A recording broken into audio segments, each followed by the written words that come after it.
Olá, pessoal, bom dia, tudo bem com vocês? Que a paz do Senhor esteja com vocês, amém? Vamos começar a leitura da nossa quarta semana. Então, hoje, no dia 1 da quarta semana, vamos ler Êxodo, do capítulo 19 ao 21. Vamos começar? Capítulo 19. No terceiro mês, depois da saída das terras do Egito, naquele dia, os filhos de Israel chegaram ao deserto do Sinai. Após terem saído de Refidim, entraram no deserto do Sinai, e o povo de Israel acampou ali, diante do monte Sinai.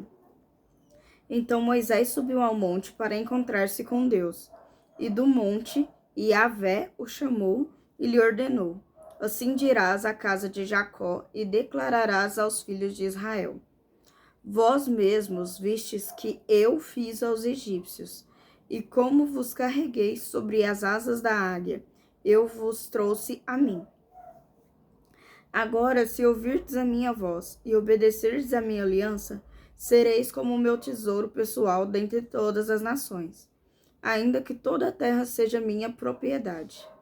Vós sereis para mim um reino de sacerdotes e uma nação santa. Essas são as palavras que dirás aos filhos de Israel. Veio Moisés, convocou os líderes anciãos do povo e declarou diante deles todas as palavras que Yahvé lhe havia ordenado. Então todo o povo afirmou unânime: Tudo que Yahvé mandou, nós faremos. E Moisés declarou diante do Senhor as palavras de resposta do povo. Disse o Senhor a Moisés: Eis que virei a ti na escuridão de uma nuvem, para que o povo ouça quando eu falar contigo, e para que também confiem sempre em tua sinceridade. E Moisés relatou ao Senhor tudo quanto o povo declarara em resposta. E o Senhor disse mais a Moisés: Vai ao povo e orienta-o a consagrar-se hoje e amanhã. Lavem as suas vestes. Estejam prontos depois de amanhã, porque depois de amanhã Yahvé descerá aos olhos de todas as pessoas sobre o monte Sinai. E tu fixarás os limites em torno do monte e instruirá o povo. Cuidai de não subir ao monte, e não toqueis sequer nos seus limites. Todo aquele que tocar no monte será morto. Ninguém porá a mão sobre ele. Será apredejado ou flechado. Quer seja homem, quer seja animal, certamente não viverá. Quando soar prolongadamente o som do chofar, o chifre de carneiro, então poderão subir ao monte livremente. Moisés desceu da montanha e foi encontrar-se com o povo. Ele fez que o povo cumprisse o ritual de santificação decretado, e todos lavaram suas vestes. Em seguida, avisou ao povo: Estai, pois, preparados para depois de amanhã, e até lá não vos chegueis à mulher. Ao alvorecer do terceiro dia, houve trovões, relâmpagos e uma espessa nuvem sobre a montanha, e um clangor muito forte de trombeta, e todas as pessoas que estavam no acampamento começaram a tremer de medo. Então Moisés conduziu o povo para fora do acampamento para encontrar-se com Deus ao pé da montanha. Todo o monte Sinai ficou coberto de densa fumaça, pois Yahvé, o Senhor, havia descido sobre ele em chamas de fogo. O monte fumegava fortemente, como se fosse uma enorme fornalha viva. Toda a montanha tremia violentamente.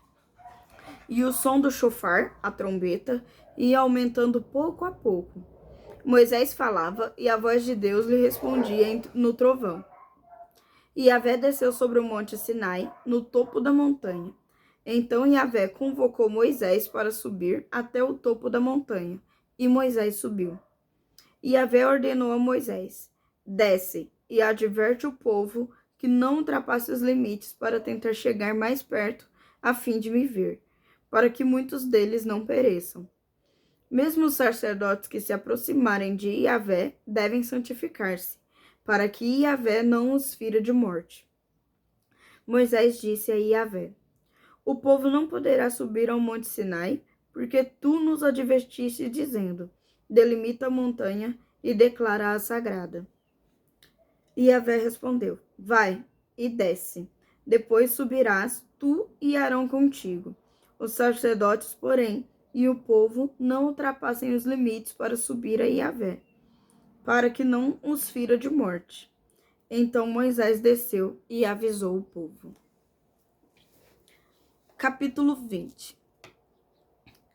E Deus falou todas essas palavras: Eu sou Yahvé, o Senhor teu Deus, que te fez sair da terra do Egito, da casa da escravidão. Não terás outros deuses além de mim. Não farás para ti nenhum ídolo, nenhuma imagem esculpida, nada que se assemelhe ao que existe lá em cima, nos céus ou embaixo da terra, ou mesmo nas águas que estão debaixo da terra.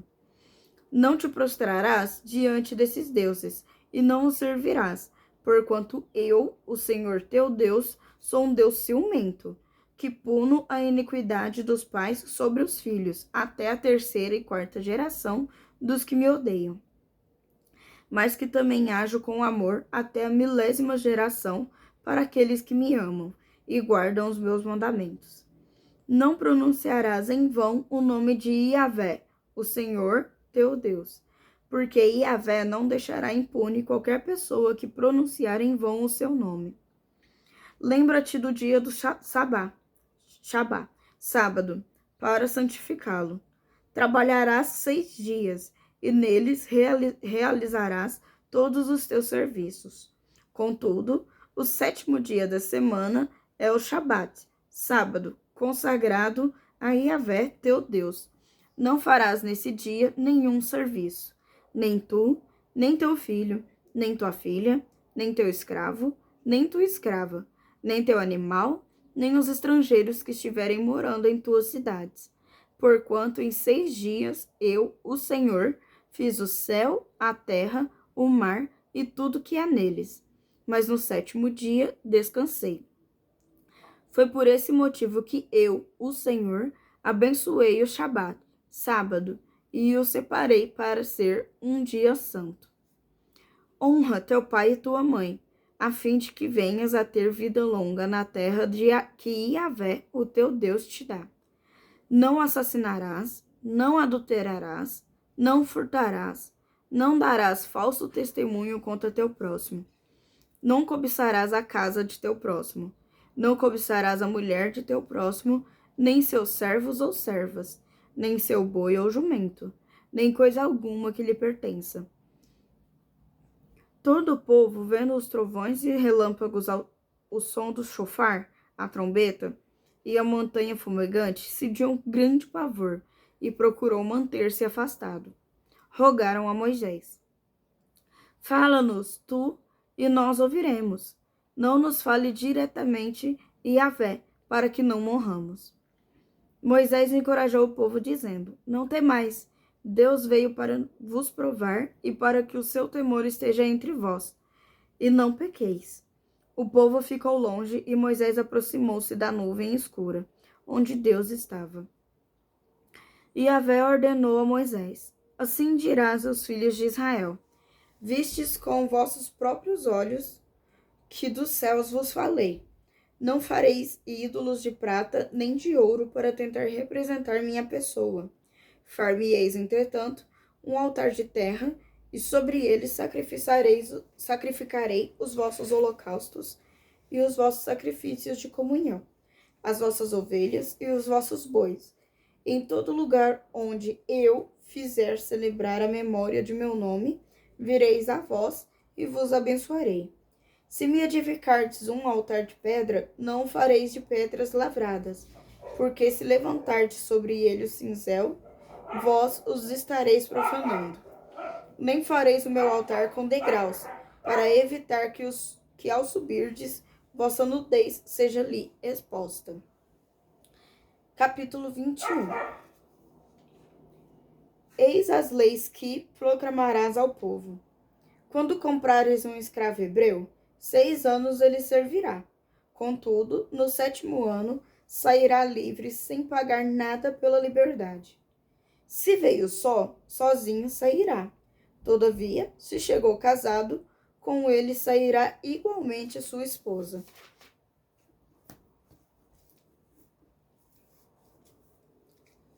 Se seu senhor lhe der uma mulher, e esta der à luz a filhos e filhas, a mulher e seus filhos serão do senhor, e ele sairá sozinho. Mas se o escravo argumentar, eu amo ao meu senhor, a minha mulher e a meus filhos, não desejo ficar livre. O seu senhor o fará aproximar-se de Deus e o fará encostar-se à porta e às ombreiras e lhe furará a orelha como uma sovela. E ele se tornará seu escravo para sempre. Achei sovela uma palavra diferente, depois vou procurar no meu dicionário o que significa. Se alguém vender sua filha como serva, esta não será libertada da mesma maneira que os escravos. Se ela não agradar ao senhor que a escolheu, ele deverá permitir que ela seja resgatada. Não poderá vendê-la a estrangeiros, pois isso seria deslealdade para com ela. Se seu senhor a escolher para seu filho, lhe dará os direitos de uma filha. Se o senhor tomar uma segunda mulher para si, não poderá privar a primeira de alimento, de roupas e dos direitos conjugais. Se não lhe garantir esses 3 requisitos, ela poderá ir embora sem precisar pagar nada. Quem ferir a qualquer outra pessoa e provocar sua morte, será também morto. Entretanto, se não o fez intencionalmente, mas Deus o permitiu, designei este lugar para onde poderá viver como refugiado. Se alguém matar outro por astúcia, tu o arrancarás até mesmo do altar, para que sumariamente seja executado. Quem ferir seu pai ou sua mãe será igualmente morto. Quem raptar alguém e o vender, ou for achado na sua mão, será morto. Quem amaldiçoar seu pai ou sua mãe, será morto. Se alguns discutirem entre si, e um ferir o outro com uma pedra ou com um punho, e ele não morrer, mas for para o leito, se ele se levantar e andar, ainda que apoiado no seu cajado, então será absolvido aquele que o feriu. Somente lhe pagará o tempo que perdeu e se responsabilizará por todos os gastos com sua plena recuperação. Se alguém ferir o seu escravo ou a sua escrava com uma vara, e o ferido morrer debaixo de sua mão ou por suas ordens, será punido. Mas se sobreviver 1 dia ou 2, não será punido, uma vez que se trata de sua propriedade. Se homens brigarem e ferirem mulher grávida, e forem causa de aborto sem maior dano, o culpado será obrigado a indenizar o que lhe exigir o marido da mulher, e pagará o que os juízes determinarem. Mas se houver dano maior, então darás vida por vida, olho por olho, dente por dente, pé por pé, queimadura por queimadura, ferida por ferida, golpe por golpe. Se alguém ferir o olho de seu escravo ou o olho de sua serva e o cegar, deverá conceder imediata alforria como compensação pelo olho inutilizado. Se fizer cair um dente do seu escravo ou um dente da sua serva, dá-lhes a liberdade por seu dente.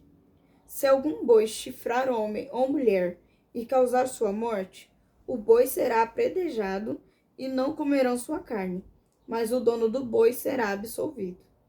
Se o boi, porém, já antes costumava atacar as pessoas e o dono foi avisado e não o manteve devidamente preso, e esse boi chifrar e matar um homem ou uma mulher, o boi será apedrejado e o dono igualmente morto. Caso, porém, lhe concedam a alternativa de um pagamento, poderá resgatar sua vida mediante o pagamento que lhe for exigido. Essa sentença igualmente será aplicada no caso de um boi chifrar um menino ou uma menina. Se o boi chifrar um escravo ou uma escrava, o dono do animal terá de pagar 360 gramas de prata ao proprietário do escravo, e o boi deve ser apedrejado até a morte. Se alguém deixar aberto um buraco, ou se alguém cavar um poço e não tapar, e nele cair um boi ou um jumento, o responsável pela abertura do buraco pagará em dinheiro ao dono, pelo valor de venda do seu animal. Entretanto, o animal morto passará a ser de propriedade do primeiro. Se o boi de alguém ferir o boi de outra pessoa e o boi ferido morrer, venderão o boi vivo e repartirão seu valor, e dividirão entre si o boi morto. Se, porém, o boi já era conhecido como violento e chifrador, e seu proprietário não o guardou devidamente, indenizará boi por boi, mas o animal morto será seu. Essa foi a leitura do dia 1 da semana 4. Até o próximo vídeo. Tchau, tchau!